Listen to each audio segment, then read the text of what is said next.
Hello. Hello. Good morning. The public meeting is being broadcast as a webinar and is being recorded. Hi to this meeting. Thank you. Let me clear that off the screen. Started.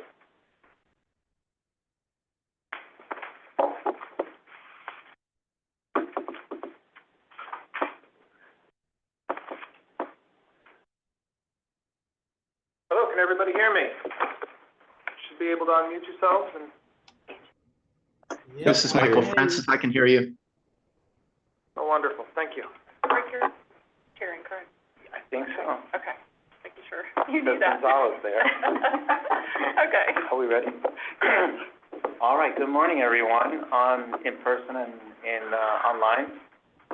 Can we go ahead and call to order and the roll call? Well, who helps me with that? Alexis, do you get the roll? Okay, Alexis.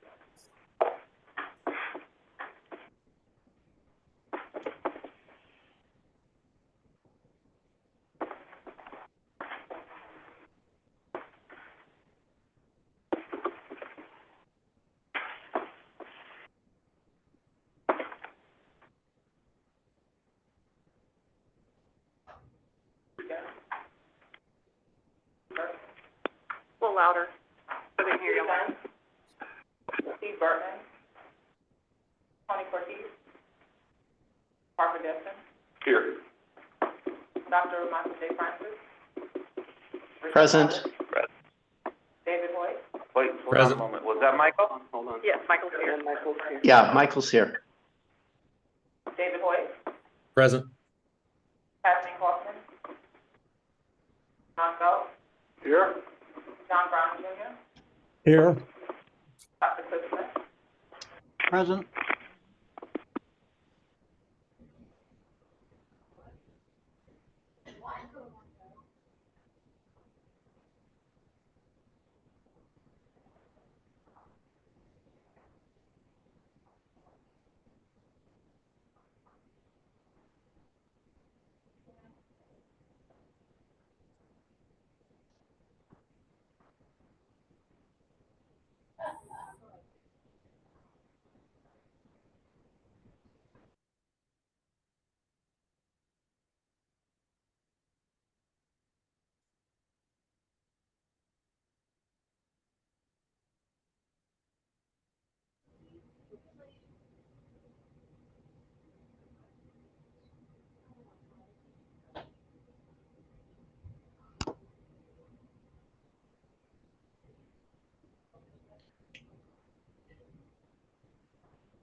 I'm not hearing anything. Did we lose sound?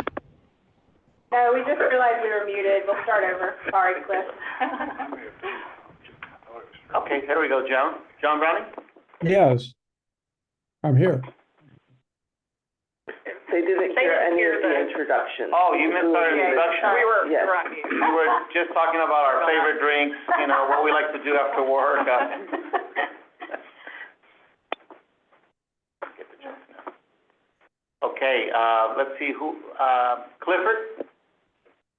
Dr. Smith? Yes, I am here. Yes, and what do you do for a living? I'm senior planner for the city of Sarasota. I'm a member of the Florida Historic Commission, and I'm also on the National Review Board. Thank you, Dr. Smith. Dr. Francis? Hi, everybody. Greetings from Spain. I'm Dr. Michael Francis. I'm the Huff Family Chair of Florida Studies at the University of South Florida in St. Petersburg, and I also sit on the National Register Review Board. Great to be here. Thank you, and thank you for being with us yesterday to make the quorum. My And pleasure. who else? David Hoyt. And David? Yes, I'm the Executive Director of Development at the Heartland Institute. We're a state-level policy think tank. Thank you so much. And John Browning? Yes, I'm Vice President of the Goodman Company and also serve on the Florida Transportation Commission and the Florida Highway Patrol Board and the Historical Commission. Thank you very much, John. And if you could let them know that everybody that's here, they didn't hear that Mr. Phelps and So, Justin were here. Oh, should we go around Yeah, one more maybe time? so one more time, people here in Tallahassee. Yeah, my name is Parker Dest, I'm a commission member, I own restaurants in Northwest Florida. And I'm Rick Gonzalez, REG Architects, West Palm Beach, Florida, celebrating our 35th year. Working on a book, by the way. I'll have some copies next meeting. Congratulations. Thank you. Wonderful, Rick. I'm John Phelps, retired clerk of the House of Representatives and worked for a bit for the Senate Rules Committee, about 12 years, and director of the Historic Capitol Museum for a time. John? Okay, now we'll go to our lovely, colorful staff. Thank you. Starting on my right. You can't see me online, I have my orange on, representing Florida. So I am Alyssa Lotane, I am the Director of the Division of Historical Resources and Florida's State Historic Preservation Officer. Thank you. I'm Sam Wilford. I'm the Archaeology Collections and Conservation Supervisor for the Bureau of Archaeological Research, and I'm sitting in for Dr. Catherine Leon. Yeah? Hi, Angela Tomlinson. Angie, I am Assistant Director, and next to me is Ruben. Hello, I'm Ruben Acosta, I am Bureau Chief for Historic Preservation. John Grandage, Assistant Director. Thank you, John. And at the far table? I'm Alexis, Executive Assistant to DHR. Thank you, Alexis. Hi, I'm Jeremy Hiker, Webinar Manager. Thank you. And then the public? Hi, I'm Eric Case. I'm the Grants Program Supervisor here at ECHR. Thank you, Eric. And then do we have staff online, or is everybody? No staff online.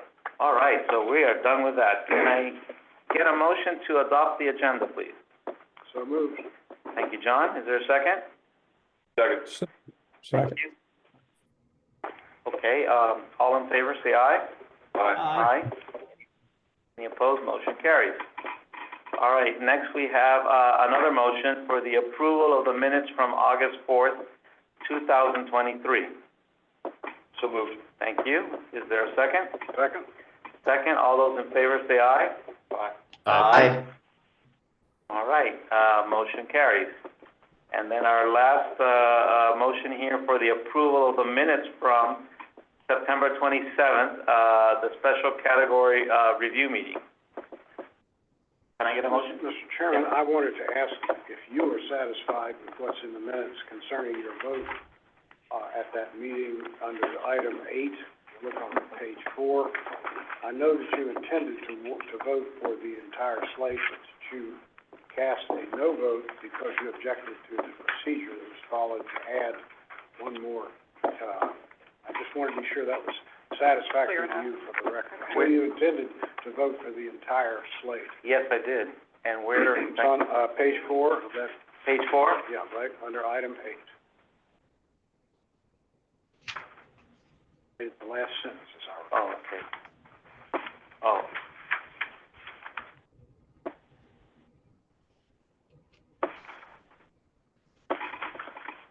Oh, here we go, Mr. After the vote.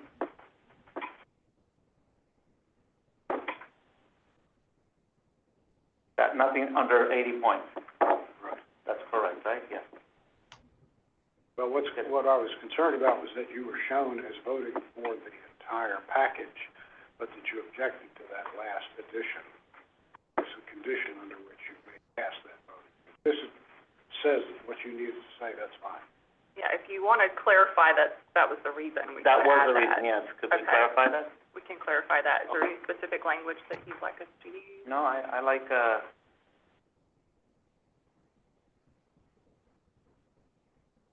yes, just to clarify it a little bit better Okay, than we'll that, just just add a putting that sentence, I'm opposed, you know? Staff. Opposed for this reason, you know? Okay, very good. In fact, We will with that definitely do that. amendment, then I'll move it. Thank you for picking that up, John, I appreciate it. Okay, is there a second? Second. Second, all those in favor say aye. Aye. Anybody online say aye or nay? Aye. Aye. Thank you, gentlemen. Oh, motion carries. Vice Chairman comments. Well, Mrs. Benson's not here, and sorry that we're missing her, but I guess I'll just say I hope we get an architect soon, right? It's, Any luck? We have had an applicant. Oh, my And we God. had an interview, and so we're doing a little research and trying to determine whether or not, that's somebody that will fit our criteria. Okay. So we should have more news by the All right, next wonderful. time. If there's anything we can do to help, let us know. Okay. Buy If 'em you have lunch. any other applicants, I'm still willing to Yep. reopen and, Good. Did we send it to the Florida Trust? oh, yes, Yes, yes. and yes. Melissa did try to get it out. Yeah. Okay. And the AIA was, I Yeah, believe, and I sent it to the local architect that I know from up here too. Hard to get people from South Florida I up here. even tried to poach people from other agencies. I even Really? sent it to people from other agencies, so. We need to get Well, that. listen, I'm curious on that point. Are the other agencies paying architects at the same level At you would be able to? the rate, there were a couple of people that were lower. I mainly focused on the people that were lower.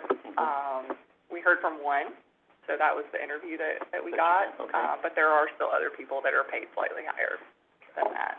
Okay. I had one that early on had inquired, but he's a supervisor, and so he was paid slightly higher because he's a supervisor. And he would have been qualified, but again, we were trying to find somebody Do at we that have salary. any flexibility with respect to the salary that could be paid? We would have to use some of our existing salary rate. The salary rate that was advertised was what we received from the legislature. So, well, maybe $5,000 maybe. But we're already always over rate as far as salaries go from just the get-go. Are you allowed to do signing bonuses here or no? No, I wish. Well, how many years now? Has it been 3 years, 4 At years? least two. 2 years, Yeah. right? And next year will be another year. Okay, that's my wish for Christmas. Mine too. Hopefully it'll happen. So that's all I have to say. Next on the agenda is the director's comment. Okay. Alyssa. Thank you so much. Well, I do have some good news, other than that. First, I wanted to say that we've gone through a minor reorg, and you may have heard John Grandage say that he's now an assistant director. So, he has previously worked in the director's office, as our outreach and engagement, person, and so now we have promoted John to not only do that, but also to take on responsibility for all of our museums. Okay. I have to say, in having had this job for a year, it's been good that I've gotten to have my fingers in everything, but it's just a lot. The museum actually came on, back from Division of Cultural Affairs, or Arts and Culture now, back to DHR, and I think it was 2021, and so shortly before Tim left, and so we've really worked, and obviously there's a lot going on with the museum with it being closed and a lot of construction and all of those. You'll hear John talk about that in a little bit. And then, so we're thankful for him. And also, Angela Tomlinson has taken on a little bit more responsibility. She is now going to be supervising the architect when we do get that architect on board, because she already supervises the grants program and other things that they work more closely with. And also, she now has under her purview the Bureau of Historic Preservation. So, she's got all of that. Also, the architect works closely with them. So it's a nice package altogether. And, now Ruben reports to Angie. Along with that, Angie is also getting the cemeteries program, which you've heard something about. We received 3 positions in this program after the last legislative session. And I have good news on that front too, is that we are in the hiring process for our cemetery program supervisor. We found someone who is just amazing. I could not imagine anybody being a better candidate for that position. So we're really excited for that. We've made a verbal offer and are trying to come up with a start date. And so we will, I'm guessing probably around December 1st. I know she wanted a probably 3-week or a month gap. So that's really, really good news that we'll have that person. And then we'll look at, once she's on board, hiring the 2 positions under her so that they complement her experience.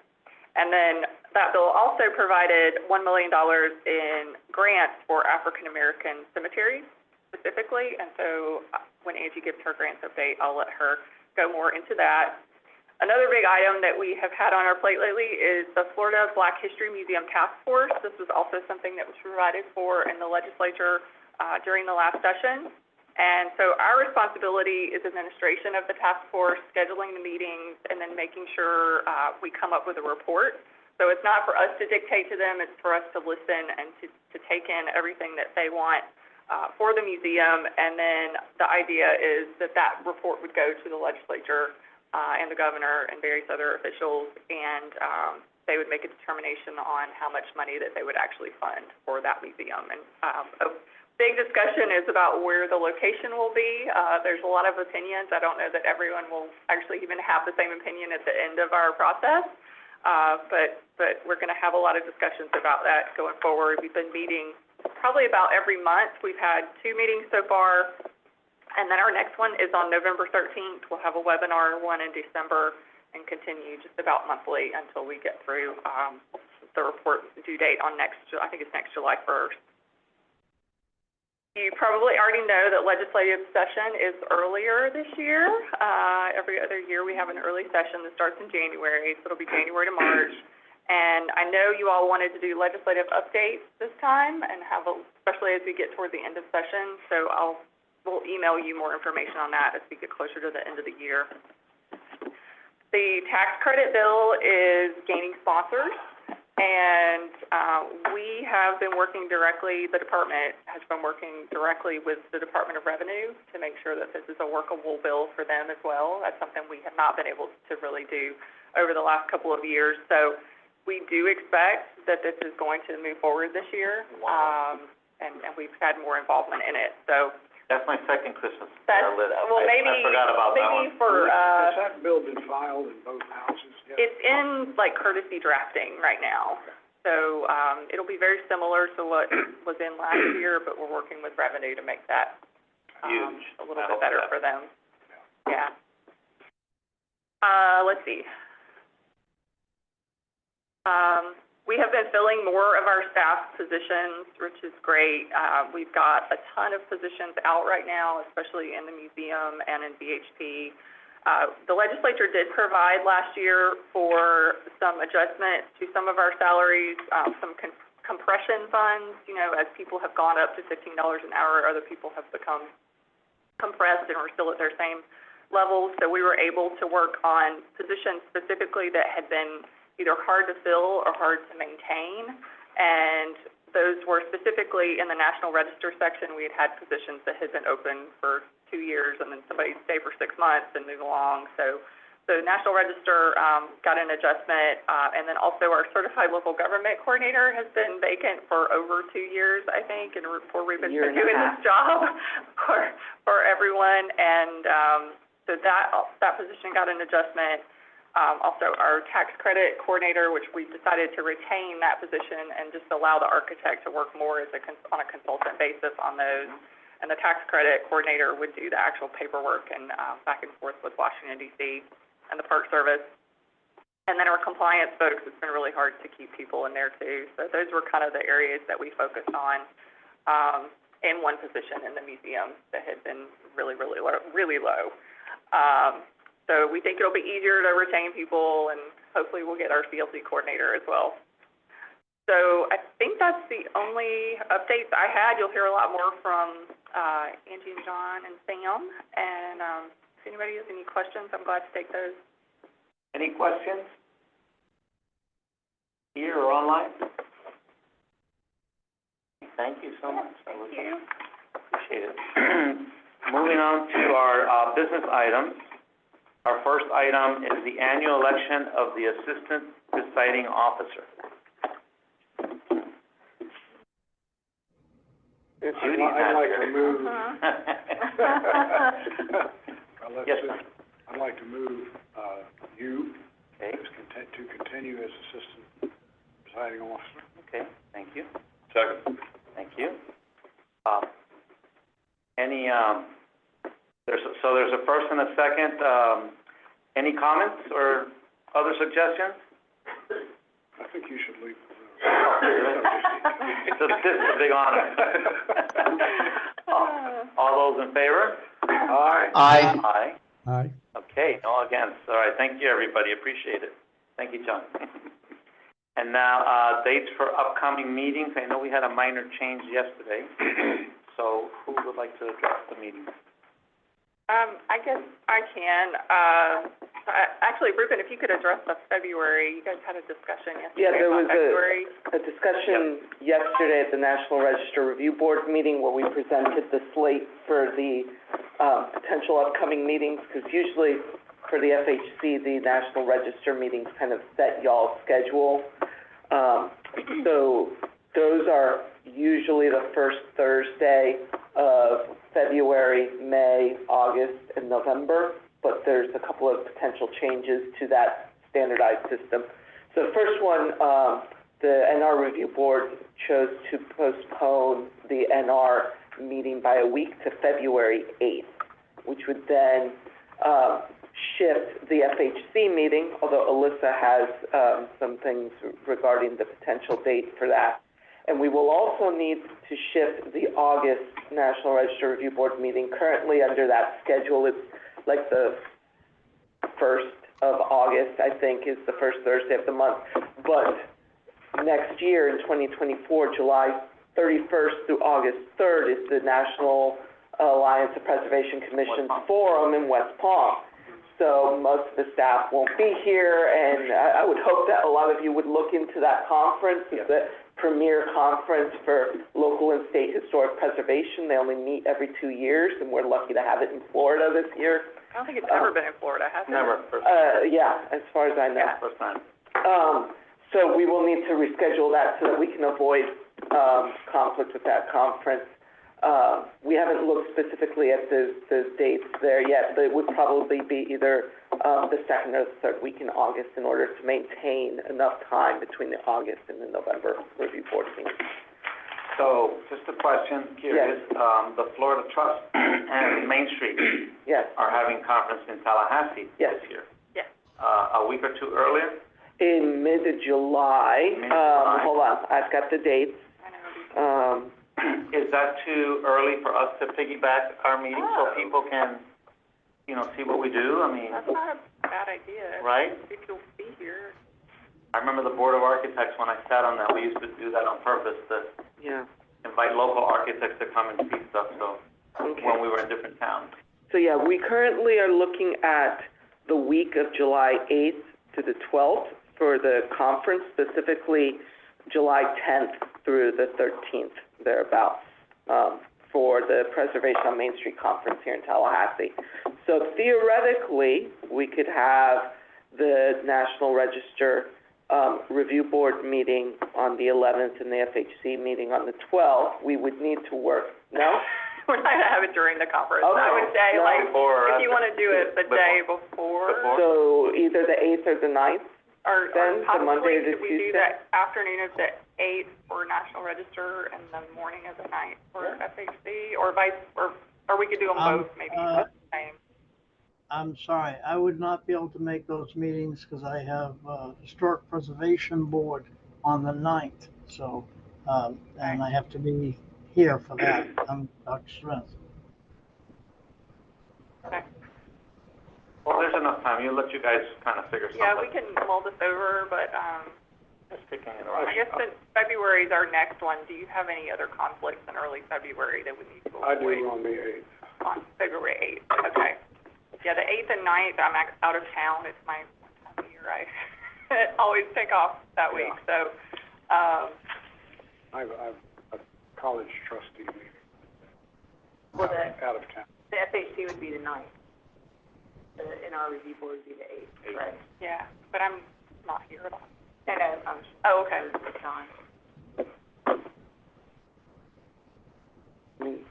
Unless we wanted to do them not together, but.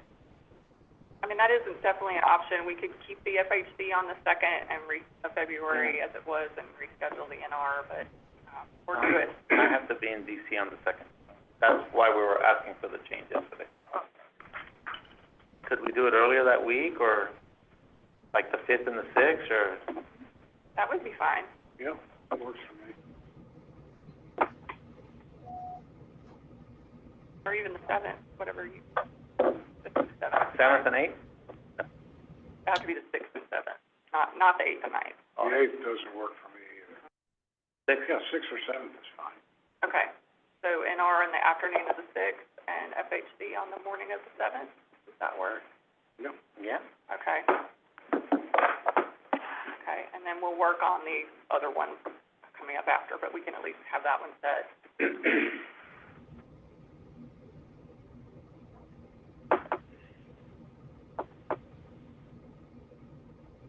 Okay, so we've shifted the NR and the FH. 6th and 7th. The 6th and the 7th? Yes. Does Okay. that work for you, Dr. Smith? Yeah, that will work, 6th and 7th. I know it's kind of far out, but just to put it on your radar, special category meeting is usually the last week of September. So if we did it similar time next year, it would be September 25th and 26th, Wednesday and Thursday. If everyone wants to put that on their calendars, we can go ahead and schedule that. Tell me those dates. September 25th and 26th.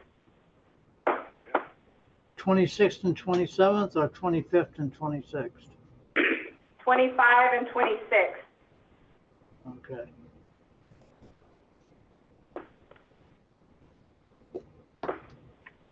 Will you send this Yeah. next week? And then the May dates would be the same. They would be Yep. first. We can get those on the calendar for next year. Be nice. We'll email those to you.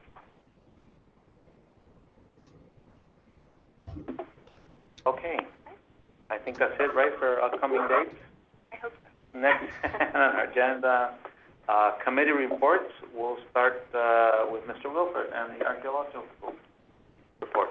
Good morning, everyone. So, yeah, some quick updates from our bureau. So, in terms of staffing, our underwater section has got two of their archaeology positions filled, and the other positions currently out for advertisement. Public Lands has also recently hired their OPS archaeological technician, so she will be assisting with law enforcement training, arms training, as well as helping catalogue the missions collections too.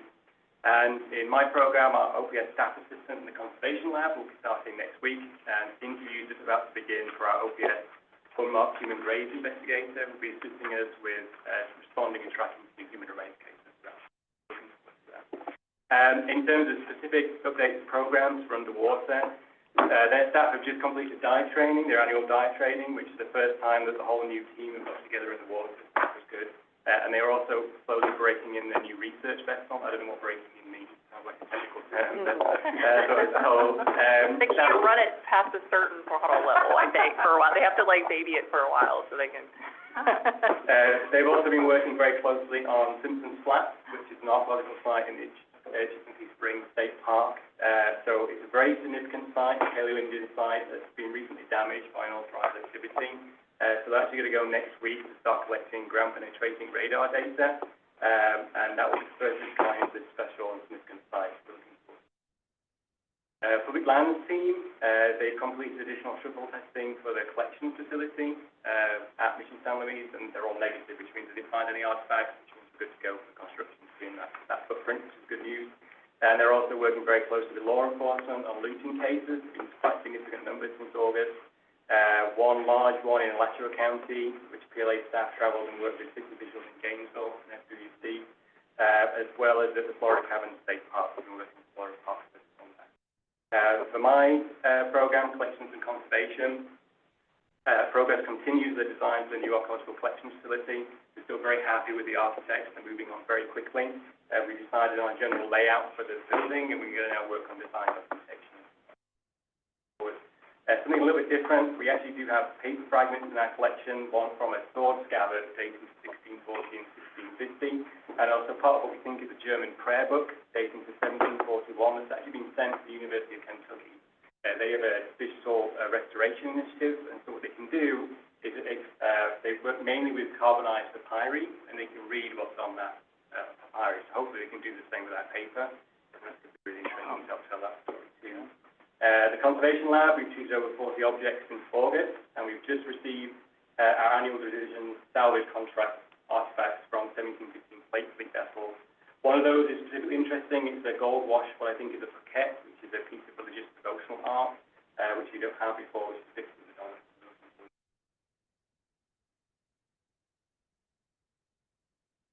Any comments or questions for the, yes, sir? Sam, do you have any specificity on the incident that occurred at the Fort Caverns Park? No, I don't know. All I know is that Lawrence wasn't responding to it. So, thanks. Anybody else online? Any comments or questions? Okay, next we'll go with Mr. Oh, yes? No, that's fine. Yes, sounded good. Okay. All right, sounds great. Our next item will be the Bureau of Historic Preservation updates. Ruben?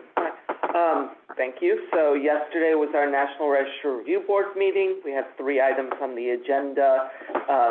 It was the Gilchrist County Jail, St. Mary's Church in Corona, that's in Flagler County, and, oh geez, I'm blanking out on the first one that we reviewed. That was, the Lawton, the Pratt Lawton Funeral Home in La Villa in Jacksonville. So the historic African-American first funeral home for African-Americans in the city of Jacksonville, one of the last properties left with La Villa. So the board reviewed and approved all 3. We gave updates on our National Register nominations for Park Service. We continue to learn our new reviewer in Park Service and a lot of the changes that are going on at the federal level. They continue to elaborate upon how they are now interpreting their standards and criteria. So we are working to meet their new interpretations. There are a list of nominations that we are working on final revisions in response to their comments to then send back to them for final listing. The good thing is that from the previous meeting, several of those properties were listed on the National Register. The Tolbert House, a historic African-American house in Jacksonville, designed by a prominent African-American architect that we identified, and then a tax credit property in Vero Beach, and the Ryburn apartment buildings were listed. We finished all of the final edits and updates on Pearl City and submitted that to Park Service, and then we got Carabel back for some minor edits that we're going to do and submit back to them. So National Register is moving along well. The tax credit program is chugging along as well. The National Park Service has been doing a lot more trainings virtually, so when we can attend those, we have been attending them. If not, we watch the recordings afterwards so that we can learn all of their new processes. They have finally instituted their all-digital submission process. So to apply for the tax credit program, it's no longer paper anymore. All documents are submitted electronically to our office, where we can then review and then submit everything electronically to National Park Service. So that should really help in the management of those files and increasing the turnaround on those projects. And then the other sections continue to chug along. No significant problems. Compliance continues to review. There are thousands of projects, and they're doing an amazing job. In terms of positions that are open, so we had a brand new position created for our Main Street program, a Main Street planner position, where we've completed interviews, and I believe our Main Street coordinator has selected a candidate, so we're working on the process of filling out all the paperwork so that we can get them in. We currently have selected a person for the tax credit program, so we are finishing the paperwork to finalize that selection and move along for leadership to sign off on our choice. And then we'll have someone who will be taking that load off of Dr. Kira Lucas, who's been managing that program on top of doing the National Register program. We currently have positions that are open and being advertised for a National Register historian and the Certified Local Governments Coordinator, both of which received salary increases. So hopefully that will make it a bit more attractive to potential candidates. We also are in the process of finalizing our selections for the OPS compliance positions, and then there's the FDOT. We had an FDOT historian position that was open after one of our FDOT historians left to work for the National Forest in Alabama. So we're working on finalizing all of that, and another big project that we're going to have is that once we get these people in, we're going to need to find out how to organize the offices upstairs. So we'll be playing some musical chairs. Yeah. So that'll be a fun project, and then we're actively working on planning the Main Street Conference. We're deep in that process right now. We have also been going through and making edits on all of the documents that we've been producing in the office through our various contracts, the disaster guidance documents and our most recent surveys, so that we can finally promulgate them out and have them out in the public for use. We just had to do some copy editing to make the technical language a bit more understandable for the general public and things. And then that's basically it in terms of the Bureau of Historic Preservation. Again, there's been some reorganization, so I report to Angie. Grants now technically falls under me, which has been a learning experience, and so I'm working with Angie to learn as much as possible about that. And then the compliance section actually reports directly to Alyssa now, because she works so closely with BAR and with all of the other complex legal elements that often pop up associated with some of those. So that's some of the behind-the-scenes things that's going on at BHP. Thank you, Ruben. Angie, how's he doing? Great. All right. And start thinking about a building for the design workshop, right? Maybe here in Texas. Yeah. You know, last year we almost ran out of time. It was kind of like Coca-Cola building. Huh? Coca-Cola building in Oh, yeah, Albany. it's still over here down the street. there, yeah. That's great. Let's do that one. Okay. Tell the Florida Trust We'll find the owner. We'll get the owner to approve it. that would be great. That would be awesome. Great suggestion. Okay, next, Angie. Yeah, There we go. all right, grant. Which maybe Ruben will start doing in the future, but, I'm pretty good at it at this point. So just a reminder or refresher or whatever, that you all met in September and scored the 45 applications. Thank you again for all that hard work. 9 of those fell below 80, which you all know, and we did have a recommendation that the secretary consider moving one up. The general counsel reviewed that and advised against making that change. Which one? The 79? Yeah. I don't have it. 79.44, Estero? Yeah. Yeah, it's pretty specific in the rule, and it says it has to be 80 in order to get passed on. But yeah, we did, present that to general counsel and the secretary, and they advised against doing that. And the secretary just signed the list, for all the ones above 80 to move forward, which that's in your, meeting materials as well. But I will say that in past years, when money was good, I have had the legislature ask for the rest of the list. I mean, so if there is, somebody else that you'd like to advocate on behalf of, that's certainly an option for them, for the legislature to add them. But so the final list of 36 projects that scored above 80 is a $9.6 million total list. Last year, the fully funded list was 8.4. So hopefully we'll get fully funded again, because I know Dr. Bentz is pulling together her coalition to advocate. Eric has already reached out and been working with Melissa at the Florida Trust to put together that little packet of projects. So, we're going to hopefully, it's not that much more than they funded last year, so hopefully that'll happen again.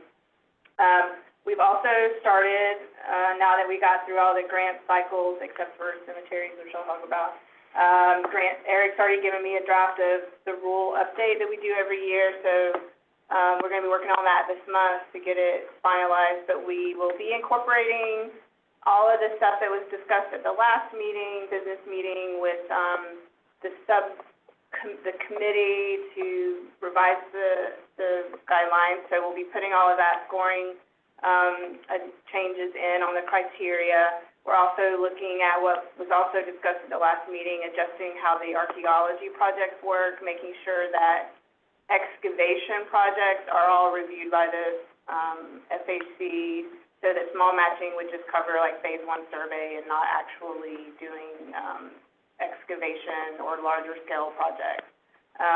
So that way the FHC, which is looking at already the bigger projects, will now look at anything that is going to be invasive, really invasive. So that'll all be in place before the next cycle opens on April 1st. And, Angie, could I stop you right there? Sure. Does that rules change include increasing the amount mhm. for the grants? Yeah, that was in your recommendations It was, that right. you all approved at the last meeting. Right. So that will be, So 1 $1 million. yeah, with a 500 match. yeah. Not a I 1 think million. You're testing me, I didn't bring it. Still be a 50% match, It's no matter what. 50%, not one, currently it's a 1-to-1 match, Okay, and I so- think we're decreasing it to 50%. So if you requested $1 million, you would have to do 500,000, which the larger projects can already do that anyway. Okay. But and a ready waiver is still in there, so ready would still be only 25%. So, you know, but hopefully that'll work, we'll see. Mm-hmm. You know, I hope it doesn't eat up all of the funding with big projects, you know, but, or larger, the grantees that just have more resources, but that's something that you can take into consideration in scoring as well. And again, if it doesn't work or you wanna tweak it, we can change the rule in the future, But you it know? will apply to the grants offerings this year? Yes. In 2024. Yeah. Well, Yeah, June 20. so when we open the cycle In June. in April, that's for fiscal '26, so it's gonna apply to fiscal '26 grants, because you already ranked fiscal '25. 25, okay. Yeah. Okay, so as Alyssa mentioned, I'll just give you a brief update on the abandoned African American cemeteries grant program that was included in HB 49, which created the Historic Cemeteries program within the division. So we're getting 3 staff members to run that program, but part of the duties and responsibilities of that program are to specifically provide grants to abandoned African American cemeteries. And the legislature in the bill did include $1 million appropriation, current year appropriation. So, we were advised at July 1 by General Counsel that we needed to, create guidelines and application formally for that program before we open the cycle, but that's now been completed. The cycle opened, the application cycle opened on November 1st this week. It's gonna run until the end of the month, November 30th. And then we're gonna have to really quickly review those applications. So staff is super excited about that, in December, because we need to get that money out. But we are going to have them competitively ranked at a public meeting. We don't have a panel yet that's gonna do that, but because of the timeline now, we had hoped to get the applications out sooner, and have the meeting in sometime in December, but it's looking like maybe January at this point. But, we have no idea how many applications we're gonna get. So it could be a lot, or it could be not that many, I don't know. Does the bill provide for a panel? No. How would you create a panel? Well, we're hoping in the future, but it hasn't been appointed. The bill did create an advisory council for the cemetery program as a whole. And so we're hoping in the future that council would, review the applications like the FHC does with special category, but that council hasn't been appointed yet, so we may end up doing an ad hoc, at least for this year, appointment. But we'll cross that bridge once we get the application time. Yeah. So, Angie, other than the Florida Trust doing cleanups of cemeteries, I don't know of anybody else that does that kind of work. Who do you think is going to be bidding on this kind of Local work? governments, for sure, nonprofits. We had a lot of response to the African American Cultural and Historical program that we ran a couple of years ago. And I think a lot of the smaller African American groups around the state, learned about our grant program, so we would assume some of them, but you do have to have a cemetery, right? So, and a cemetery that's been located already, because the way that the program, we designed it was, we didn't want people to come and just apply to find cemeteries, because that would just eat up the money. So, if you have a known cemetery, even if it's known through oral history or something, you have to tell us you got something that tells you there's a cemetery here. So we don't know how many people have a cemetery. We know there are a lot of local governments that manage abandoned cemeteries, but they also have to have the connection to African American community as Right. well, so it's not just any historic cemetery either. So that's why, we're interested to see, but there's been interest, people have been asking about it. There's there's already through, University of South Florida, African American Cemetery Network, like there are groups Okay. that are advocacy groups already, that exist. So just to tell you too, what the legislation provided for, and we use that as our, starting point for developing the eligibility and guidelines, is two types of projects. They can be research projects that entail researching the genealogy and history of the cemetery to find potential descendants or, and, relatives of people who might be buried there. So research, and then what we're calling cemetery protection, which the legislation, what it actually says in the legislation is, local governments and nonprofits can apply for grants for the purpose of repairing, restoring, and maintaining abandoned African American cemeteries. So what we're including in that, in the guidelines, is, doing planning, long-term planning, restoring headstones, removing invasive vegetation, maybe putting up, security fencing or lighting, limited interpretive panels, so things to help maintain the cemetery. So two types of projects, research and protection is what is available.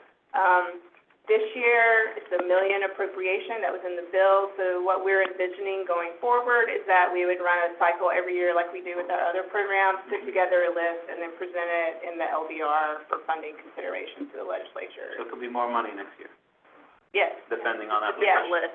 Yeah. Depending. I have a recollection that it may be faulty, but I thought we had a $30 million allocation 2 years ago.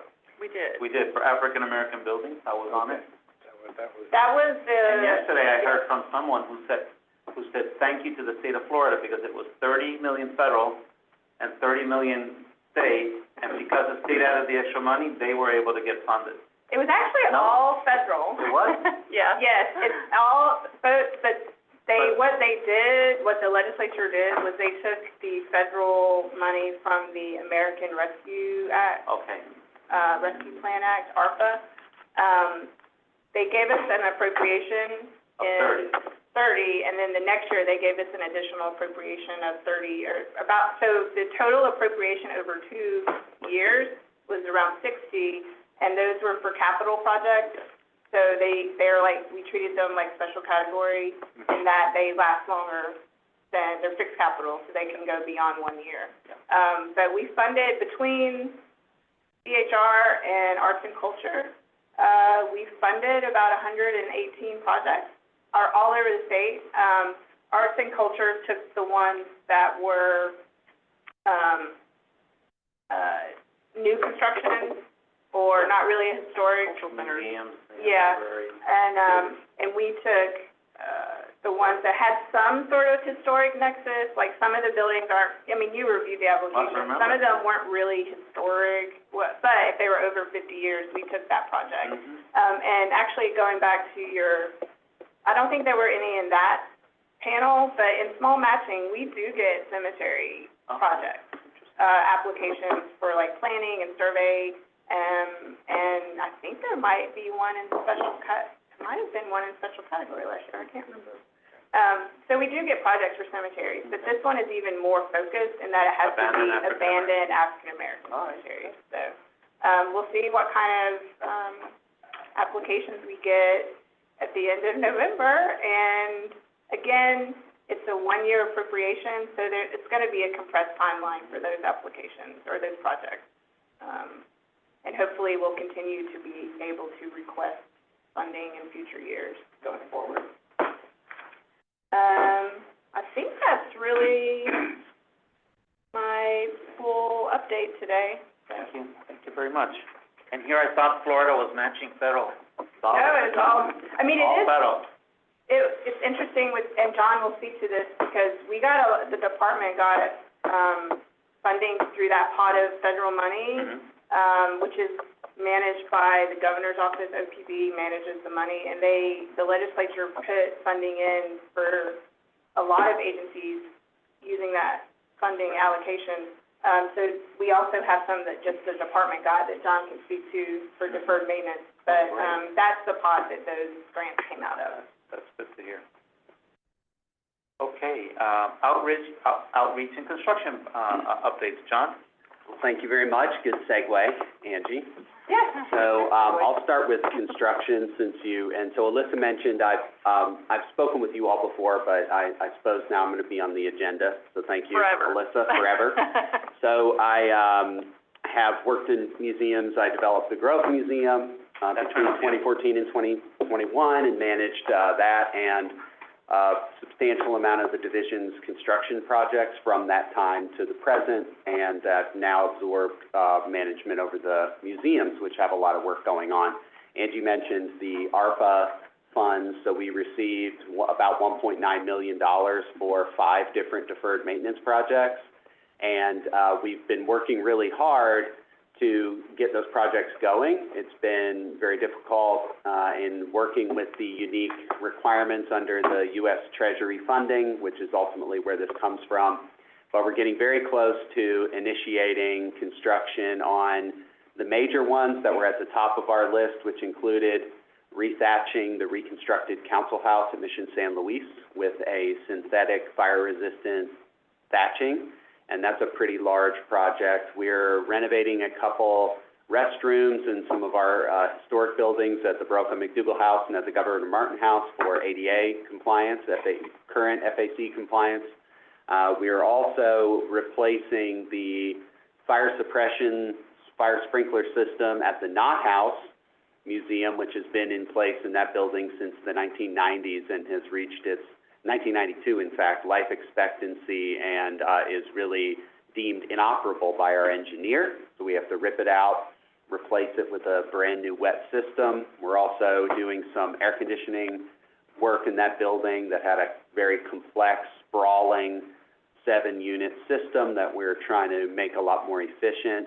And so those projects have a obligation deadline of December 31st, 2024, and an expenditure deadline of December 31st, 2026. And we're actually in very recent times making a little bit more progress towards getting some of those started. So those are just the ARPA projects that touch on our historic buildings. We also, Sam briefly mentioned, from the ARPA pot of money, we got $13.8 million to build a new artifact curation facility at San Luis. I would expect that in future meetings we would have some renderings and things to show. We're working with STA Architects out of Lakeland and a specialty firm out of New York, Samuel Anderson Architects, who are developing the artifact storage solutions on the interior. So things like specialized storage, chain hoists, laboratory space, all of the things that SAM and BAR need to continue to curate and care for the state's collections. That building's making some pretty good progress. We've determined to locate the building immediately adjacent and, in fact, connect to the existing archaeology facility at San Luis. So this will be a multi-story building. It's spec'd at approximately 30,000 square feet, and that includes everything from oversized storage all the way down to specialized osteological work areas for human remains collections and things like that. So that's going to be a really prominent addition to San Luis campus. And so when you go there in the future, you will see that building very prominently towards the front of the site. There'll be a public component where we will build a very nice lobby with exhibits, and then you'd be able to go in and witness archaeologists at work, kind of in a aquarium-like, if you will. Wow. So similar to what. Yeah. He's very excited. He's gonna. Everyone else is super. Holy cow! We've been treating you guys like, down here. Yeah. Now you're like up there. Sam doesn't know we're gonna put a camera, and it'll just be the Sam feed just all day long. You can do it, what you're doing. work appropriately. see, we'll see. Wonderful. So that's fantastic. So those are those ARPA funds that Angie mentioned, and it is, of course, going to be a challenge. We have 3 years from the present day, more or less, to construct that building, but we are moving into the kind of initial schematic design phase. So we're anticipating some real drawings, you know, at 25% type progress here, hopefully in the next couple months. We also received this last year an appropriation from the legislature of $3.4 million to deal with hazardous material abatement, specifically lead paint abatement at all of the historic sites we manage. So no surprise to anyone, we have lead paint issues in our buildings, and a lot of that is exists in tandem with our deferred maintenance program. So we're going to be doing large-scale abatement restoration projects, for example, at the Messer House, which is at San Luis, which is an amazing mid-1930s building that's built like a parking garage. If you've ever been inside it, it's tremendous.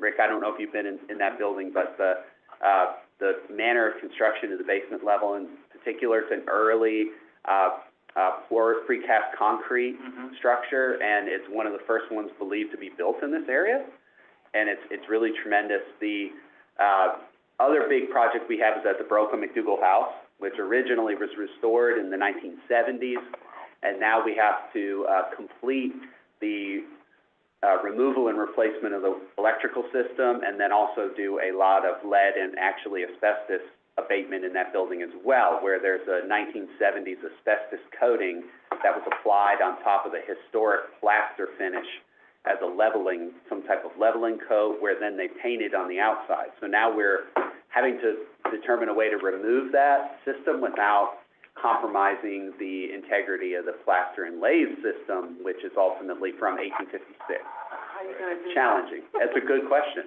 Yeah, so we're working. That's for the architect to figure out. Yeah, I hope we're hoping that we can devise a solution for that. But these are sort of there's some maybe short some stripping agent or something. I don't know. possibly It's a lot of it is coming off. It's going to have to be like a wet system. yeah we separating. believe it's probably going to require a combination of wet and dry removal. But there is some sections where moisture has caused it to become separated, and it actually is coming off in sheets. Oh, good. You So can chip it away. It's possible, yeah, so stay tuned on that. And not surprisingly, in areas like the chimney that are masonry, you see a different delaminating effect as you would see on the frame wall. So, we're gonna have to use a combination of approaches there. Okay. So those are kind of the big ticket construction items that we're working on. So we got about $20 million right now in construction funding that's spread out among the many sites that we manage here in Tallahassee, in addition to that new construction. How many people do you have under you, John, helping you? I have 0 people. Oh, stop. No, yeah, well, but see. Wait a second. Yeah. Is he gonna be the one with the Q-tip moving? No wonder they've been pumping him up all morning. Right. That's Well, not fair. Thank you, He Rick. has help. Don't No, let that's not true. We rely a lot on the architectural firms that we We all hire, help.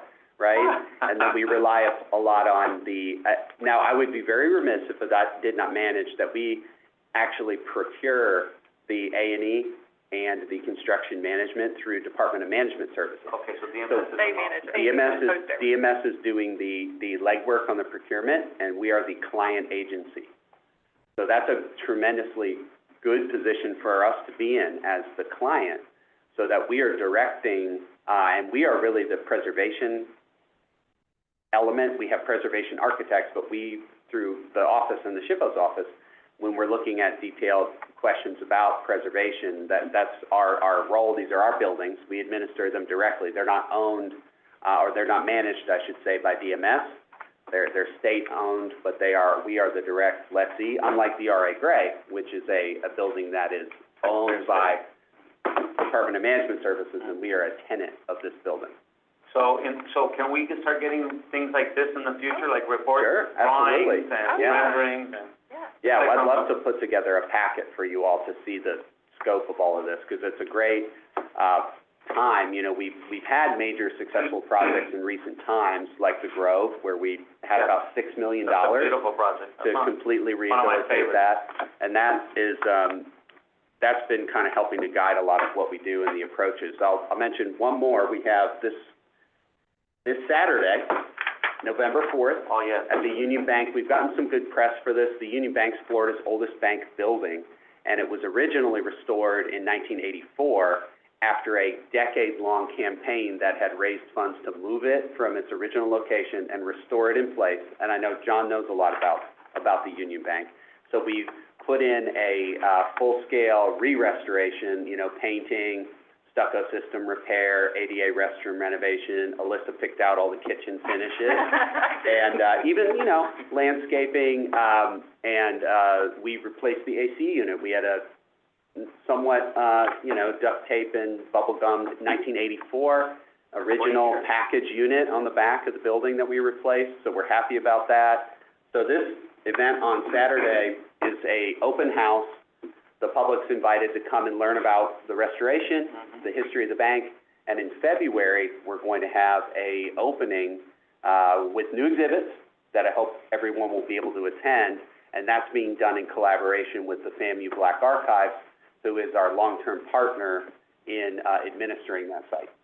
So that is one of our major museum projects. We're also, I also have outreach here, so I'll talk about that for a second. So we have a museum of Florida history is currently closed. It's been closed during the project to re-waterproof this plaza, and we are in this stage, hopefully, of getting some schematic renderings and a broader solution to mitigating the moisture on the deck. Talking about additional drains probably being installed, talking about possibly covering some portion of the entry stairs that have been problematic, and also increasing some of the slope away from the building, particularly in between the edge of the building here and the columns that you can see right out the windows, and trying to shed water off of the deck. Once that project is also ARPA funded, okay, so it has a 2026 deadline, we're lucky to have received this year funding to do a museum master plan for Museum of Florida History. And so that master plan will then inform how we go to the legislature for the process of trying to obtain funds to really redesign and install new exhibits in roughly two-thirds of the museum. Two-thirds to 75% of the museum will be completely redone. And so that process will certainly take probably 3 to 5 years when you add this waterproofing project and then the eventual acquisition of enough funding to redo the museum in the R.A. Gray building here. At the same time, we're doing, of course, the Grove Museum continues to be open. A lot of folks mentioned staffing, so our director that we hired when I left the Grove is now leaving and going back to where she's from in Kansas, so we'll need to fill that position, which is a critical position in the museum world. We have some other critical vacancies in the museum, the head of the fabrication section, the head of the curatorial section. These positions are vacant, so if you know anybody, those are out there on People First. We're, in addition to the, at San Luis, I was there last night, we're hosting the opening reception for the American Society for Ethnohistory. That's the leading academic organization in the United States that's concerned with the study of indigenous peoples in the Americas. And a faculty member at Florida State, Andrew Frank, is the local organizer for that conference. They've recently received authorization to create a Native and Indigenous Studies Center at Florida State University that Dr. Frank will be in charge of. And so this conference brings together a lot of academics, but it also brings together representatives from different tribal nations. So last night, you know, they brought in Tina Osceola from the Seminole tribe via Zoom, representatives from other nations in the Southeast as well. So we're able to, through a site like San Luis, partner with these groups, provide space, and facilitate some of the conversations we need to have as we continually work to interpret our museums, reinterpret our museums. San Luis recently got an accreditation from the American Alliance of Museums, and, you know, we're working to refine some of our interpretive strategies that we use at those sites. So in the sort of outreach zone, Alyssa also mentioned the Black History Task Force, which some of us are very involved in, including Alexis and Alyssa, and we're really looking forward to helping develop that report and support the work of that task force as much as we can. So those are some of the kind of things that we have generally floating around in construction and outreach. Thank you. A couple of questions and Go ahead, Ron, you have a question. I was gonna ask, I believe the Historic Capitol Museum is under DMS. They're managing it through DMS. There was at one time a rather troubling stress crack on the northwest corner under the house, next to the House chamber that's over there. I just wondered if there was anything that had come to your attention about that problem. In the old Capitol? Yeah. I'm not aware of that at all, actually. I They wonder, did a study of it a few years back. A few years back. Director over there, I'm not sure, it may have turned out not to be a serious problem. And that building was restored 40 years ago, right, or 50 years ago? So it's probably ready for... 1980s. It's ready for another look, for sure. There were some masonry issues that came up inside, there's some special masonry work inside the chambers that was, dropping down on the floor. There were some areas that just degraded to the point where they were beginning to fall apart. So that might be, if that comes to your attention, or if DMS, occasionally DMS will recycle some restoration funding for that building. They do tend to come to us. I mean, they've come to us some more recently for minor things like putting additional bars around the bottom windows over by the steps, you know, in case there were large events. And then they came to us, I guess the most recently, about the attic. They were going to paint the attic area, and there's a lot of signatures that are up there. So hopefully, I mean, if they're coming to us for things like that, I would hope that they would come up to I would hope they would too. I'm not sure they're structurally minded. Yeah. I think we should be proactive with, that's such an important building, right? I mean, and look at the funding that you've been receiving for all of these other very important projects. I think John brings up a really, really good case of, we have the capabilities, we have consultants, we have eyes, we can walk around and take a look, and if we see something, say something, right? Be very proactive, don't wait for that building. You know, similar to what happened with the Flagler College, in St. Augustine, right? You don't wanna wait till different project, different concrete situation over there, but you don't wanna end up with a similar situation. There are some water intrusion issues, which I believe were taken care of when I was director over there. It's been a while, it's been 12 years since I was over there as director, and so it's possible those might need a fresh look, particularly around the steps. We can follow up with them. Always a problem. And the stronger weather, I mean, now anything gets through a little crack becomes a nightmare, project later. Thank you, John. I have a couple of questions. I want to ask you, what happened with the pavers project? I mean, was it the architect, the contractor, who messed up? This is the one that failed? Yeah, right now, the one that we walk on every day. I think it was a failure That looks so pretty, but both the design and the installation. I was not involved with that, but I've seen the report where the membrane failed. They had improperly sealed around penetrations through so even junction boxes or around the ledge that, we have kind of a little knee wall that's attached around the perimeter of the plaza, the, caulking, failing, failure to properly, address, where railings are installed, and even small things like that. And then also the sections of the membrane, they were found when they did some of the warranty work, pulled them up, there's water held underneath it.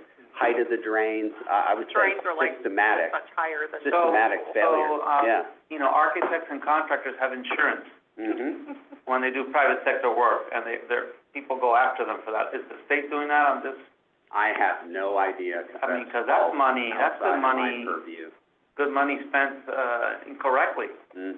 Right? And some of that money could help fix this problem, right? Because now you gotta go get more money to fix something that should have been done right. That was a very I remember that project was going on for a long time. Yeah, that was, again, it was run by Department of Management Services. DMS. Not by us. Not we you would have guys. had more of, and actually people before us even were the ones on our end, so. And then in terms of the growth is such a great example. I remember walking the building at the time, Jeff Atwater was the CFO.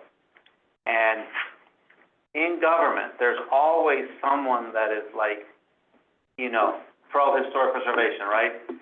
Melania Trump did the tennis pavilion at the White House, and the gardens, right? I mean, so is our current governor, is his wife or somebody up there involved, or do they like historic preservation? And is there a way for us to reach out to those people, right, to help us, right, to have a voice, because these are some major projects that you're working on. I've been here 15 years, and I don't recall ever having 20 million bucks to spend on new toys, right? I mean, this is important, right? If we could reach out to find out who likes this, you know. I know years ago we had our Secretary of State from Dade City, I forget his name. Kurt Brown.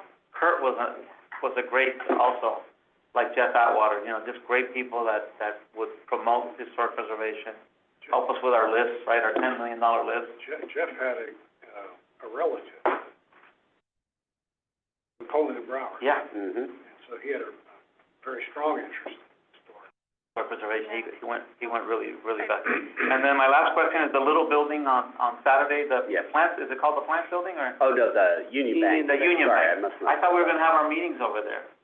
We can, well, we're cart ready. We don't have internet over there yet. Not yet, so, okay. But Maybe we can do February. that in February. Yeah, that would be nice. Well, the Grove would be another nice place. That would be nice too. Move it around a little bit. I mean, I like it here too, so. It's just you can't get in here. Right. Yeah. Give you a parking token. Only if somebody opened the door. I look forward to seeing your reports and your drawings and your progress as we go forward. Thank you. Thank you. Thank you, John, very much. Is that it? Any questions online for John For anyone else? or anybody else? To me, it sounds great. Right? 20 million bucks, can you believe it? That'll go far. Thank you, John. Okay, we're almost wrapping it up. Under other business, does anybody have other business? Online, anybody other business? Yesterday, yes, John. Go ahead, John. Yes, I might report, DOT, as you may know, discovered when they were rebuilding on the end of the Bridge of Lions in St. Augustine, discovered about 8 foot down a boat.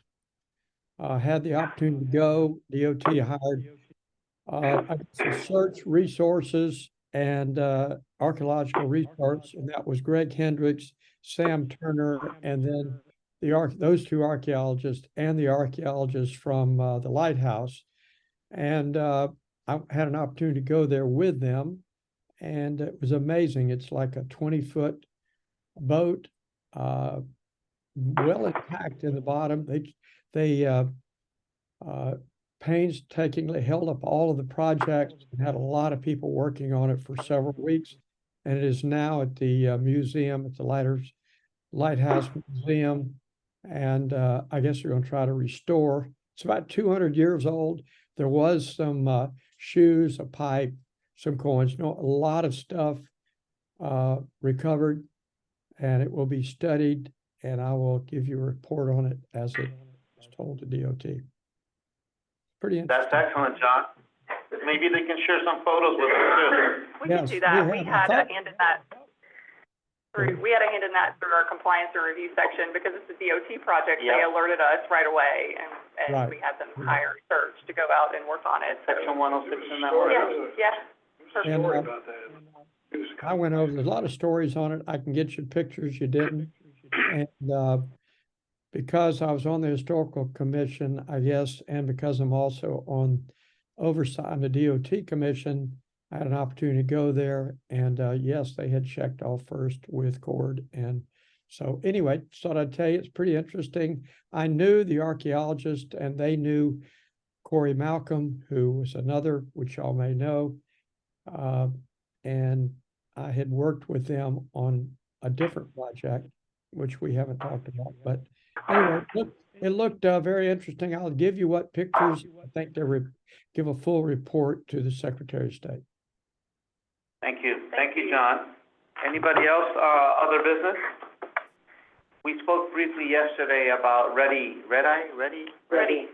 communities, and the fact that a lot of them don't have any technical assistant, historic staff, and so maybe that's something that we can, chase, find funding for, staff for, so that, especially when we get our new architect, right? Hopefully we'll get our new architect. training. I think training is so important. We don't, for the grant applicants too, especially now that you're bumping up your game to $1 million. That's big money, okay? And doing several of these projects, even smaller projects, I mean, we run into so many issues, right? And I think, we're architects that we're working with clients, but a lot of them don't have architects, or if they do, or contractors. It's hard to find contractors. Very hard to find contractors right now, extremely difficult. So with all of this extra money, Angie, any training that we can do, more training, I don't know if you can even make it mandatory. If you're applying for a grant, you need to, you need to do this, because the grants, it's not as bad as it used to be. It's gotten a lot better, right? I mean, it used to be, 70%, 60% of them were like missing a lot of stuff, but it is getting better, right? So just training, and then anything that we can do to help these communities. I'm working with DeSoto County right now, and it's been 8 months of us doing all of it, because they don't, and we don't mind, because it's good to do these things, but, Gilchrist was an excellent example yesterday, right? That they don't have that, and there's a lot of counties up here in North Florida that don't have those resources. Some of them around Lake Okeechobee too that don't have those resources, I'm not talking about the big metropolitan areas, right? They should have preservation planners, and they should have staff architects or consultants, right? It's for these rural areas that really could use help. And then also help in terms of finding projects to go for grants, right? Because like this little church that we saw yesterday, right? That was the first little church that I actually seen in here in a long time. I'm gonna take that whole application and give it to that other church that we're working with in Palm Bay and say, look, you too can do this, right? So reaching out to these smaller groups, smaller counties, cities, and helping them, find things. And then the last thing is the hurricane that hit Perry, and we didn't talk about that yesterday, right? What's going on with Perry and what else? St. Hatchie and Cedar, those areas. Has there been any evaluations? 5 years ago, we spent a lot of time on Hurricane Michael west of town, but I haven't heard anything about that area. Thank God we didn't get hit by any more hurricanes this year, huh? Knock on wood. Yeah, I think Crystal River is one that Crystal we've River? been involved in because of Main Street. Okay. They had a lot of flooding, but, I think some of these are gonna be long-term sort of projects. Okay. Government funding moves slowly. Right. But I know Main Street has been in touch with, Perry's no longer a Main Street, unfortunately. We'd like for them to be. But yeah, that's about the only involvement we've had, with them. Stopped by there last time on the way up, and there's a little Catholic church, Immaculate Conception, right on the main drag before you get to downtown. Huge structural shift and crack on the tower. Mm-hmm. And they probably don't even know. Where is that again? In Perry, right outside of Perry, as you drive in, I forget the name, is that 90 there? Or 19, 19, right? Yeah. 19 or 19. Yeah, now that building's covered in vinyl, so it's another opportunity to remove the vinyl, and then you can see the siding underneath it too. Well, one of the documents that we've been working on and finalizing is, before the hurricane, we completed a comprehensive survey of Dixie County. Okay. So one of the things that came out of Hurricane Michael is that, Michael money is paid for 6 countywide surveys, right? So we did Jackson Gulf, Calhoun, Liberty, Franklin, Wakulla. And then, so what we've been doing is that Alyssa's been using the additional HPS monies that we've been getting because we got an increase under the recent redo of the HPS formula by the feds.